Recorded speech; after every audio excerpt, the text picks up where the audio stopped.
ত্রয়োদশ জাতীয় সংসদ নির্বাচনে বিএনপির যে সংখ্যাগরিষ্ঠ আসন পেয়ে বিজয়ী হয়েছে, এর জন্য সর্বাগ্রে আমি গণতন্ত্রের যে মালিকানা যাদের হাতে, এই 18 থেকে 20 কোটি মানুষকে আমি জানাই আমার প্রাণঢালা আন্তরিক অভিনন্দন।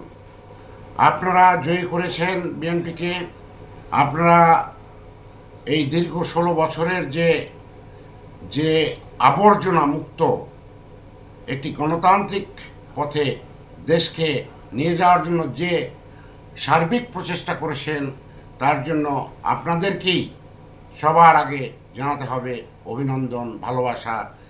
এর বাইরে যারা আমাদের এমপি হয়েছেন, সংসদে এসছেন, যারা জয়ী হয়েছেন, সবার জন্য রইল আমার আন্তরিক অভিনন্দন, সাধুবাদ এবং উপদেশ যে আপনারা এই গণতন্ত্রের মালিকরা, যে সাধারণ জনগণ আপনাদের নির্বাচিত করেছেন, তাদের মনোবাসনা পূর্ণ করবেন নিজ নিজ এলাকায়।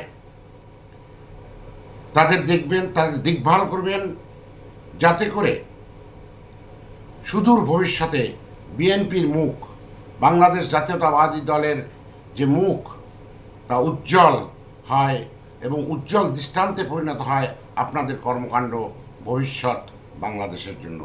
সকল এমপি মহোদয়, আমাদের দলীয় বাংলাদেশ জাতীয়তাবাদী দলের এবং জামাতে ইসলামী, এনসিপি, স্বতন্ত্র সকল এমপি মহোদয়কে আমি জানাই আমার আন্তরিক অভিনন্দন ও শুভেচ্ছা।